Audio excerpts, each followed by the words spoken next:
तो क्या ये सचमुच में राज्य में बेरोजगारी जो है वो कम हो गई है? हाँ, ये जो आंकड़ा है वो केंद्र सरकार का आंकड़ा है, जिसमें ये कह रहे हैं कि बेरोजगारी कम हुई है और काफ़ी तेज़ी से कम हुई है।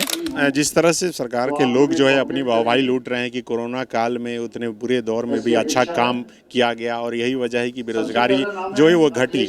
लेकिन जिस तरह से मजदूर जो है करीब 7 लाख 8 लाख बाहर काम करते थे वो आए, तो उस हिसाब से तो ये आंकड़ा बढ़ जाना चाहिए था कि बेरोजगारी बढ़ गई है।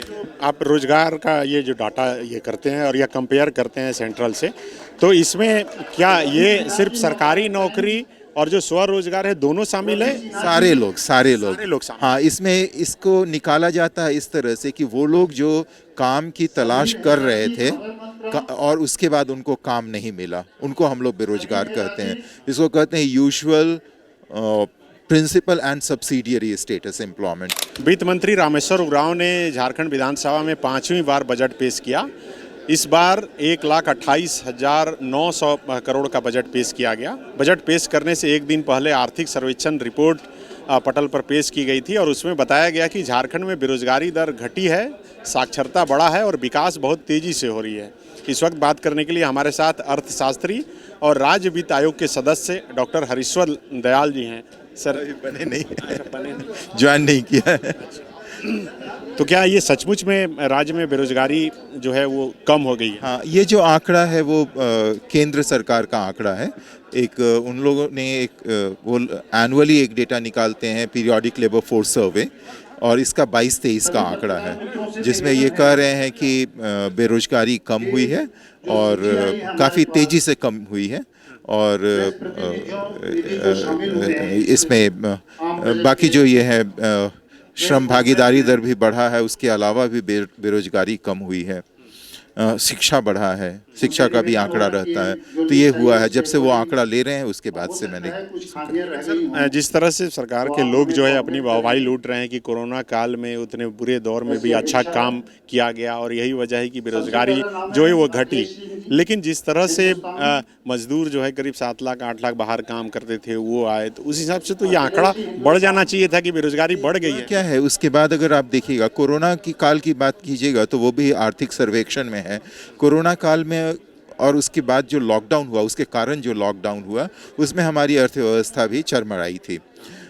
लेकिन अगर देश की अर्थव्यवस्था देखिए या दूसरे राज्यों की देखिए तो उसके कंपैरिजन में हम लोग बेहतर किए थे। तो कोरोना का प्रबंधन यहाँ अच्छा रहा। वो आप लोग भी देखे होंगे उस समय में कि जहाँ की दूसरे जगह मजदूरों को पिटाई हो रही थी, उनको फिनाइल से नहला दिया जा रहा था, यहाँ पर खाना खिलाया जा रहा था, सरकार के द्वारा भी और बाकी लोगों के द्वारा भी। स्वयंसेवी संस्थाएं या निजी लोग भी काफ़ी लोगों को सहायता कर रहे थे। तो देश में अगर देखिए तो उस समय में आय कम हुआ 5.8% से, हमारे यहाँ आय 5.3% से कम हुआ। लेकिन उसके बाद अगर आप देखिए कि कोरोना के बाद जैसे ही ये ख़त्म हुआ, अगस्त महीने से ही अगर आप देखिएगा 2021 के अगस्त महीने से ही इम्प्रूवमेंट शुरू हो गया था। लेकिन उस वर्ष इम्प्रूवमेंट उतना दिखा नहीं। लेकिन आने वाले वर्षों में क्या हुआ कि जो आ गए थे बाहर से मजदूर, उनको सुविधाएं प्रदान की गई कि यहाँ पर रोजगार पा सकें या दूसरे जगह भी। जैसे पहले वो बॉर्डर रोड कंस्ट्रक्शन में जाते थे तो उनको सुविधा प्रदान की गई कि कॉन्ट्रैक्ट अगर होगा तो अब सीधे उनके द्वारा होगा। तो ये सभी किया गया, स्किलिंग किया गया, तो जिसके कारण कि बेरोजगारी कम हुआ। ये जो आप रोजगार का ये जो डाटा ये करते हैं और या कंपेयर करते हैं सेंट्रल से, तो इसमें क्या ये सिर्फ सरकारी नौकरी और जो स्वरोजगार है दोनों शामिल है? सारे लोग शामिल। हाँ, इसमें इसको निकाला जाता है इस तरह से कि वो लोग जो काम की तलाश कर रहे थे और उसके बाद उनको काम नहीं मिला, उनको हम लोग बेरोजगार कहते हैं। इसको कहते हैं usual principal and subsidiary status employment. तो अगर इसमें किसी ने भी रोजगार पाया है तो वो रोजगार प्राप्त हैं, कहीं भी किए हैं। और बेरोजगार वो हैं जो कि कोशिश किया था और उसके बाद उनको रोजगार नहीं मिला। इसका मतलब है कि जो विद्यार्थी हैं वो बेरोजगार नहीं हैं।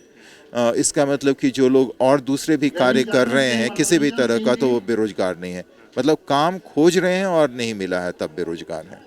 अच्छा, जो ये आज बजट पेश हुआ सर, इससे पहले शायद 1,01,101 करोड़ का हुआ था, तो जो विपक्ष है यहाँ पर वो कह रहा है कि 54% से अधिक सरेंडर करना पड़ा, फिर ये बजट का ये आंकड़ा बढ़ क्यों जाता है? हाँ, नहीं, बजट का आंकड़ा अगर आप देखिएगा तो रियलिस्टिक बजट हो रहा है पिछले कुछ समय से।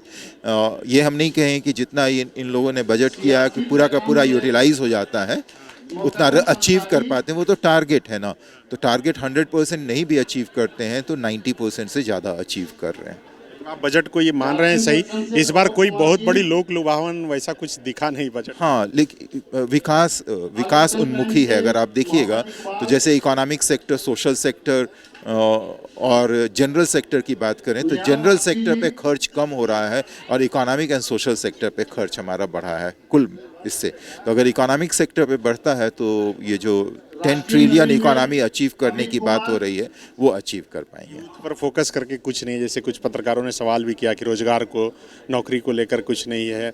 इससे पहले जो बजट स्किल डेवलपमेंट को लेकर पहले जो बजट पेश किए थे इस साल से और पीछे हो सकता है कि उसमें बेरोजगारी भत्ता देने को लेकर था कि कुछ पैसा एलोकेशन था और वो पैसा फिर लौटा लिया गया, फिर उसे फिर नहीं लाया। हाँ, रोजगार चूँकि बढ़ा है, बेरोजगारी कम हुई है, वो भी एक कारण हो सकता है। और ज़्यादा प्रयास इस बार है कि विकास उन्मुखी हो।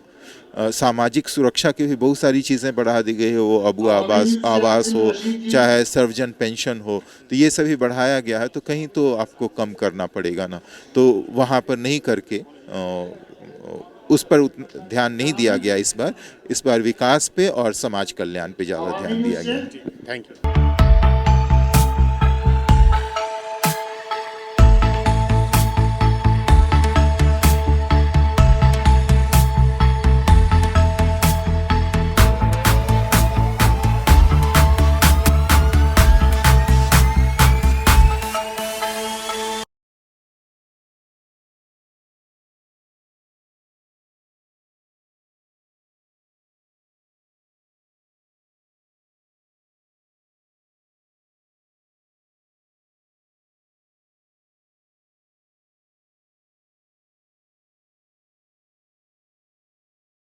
The follow-up.in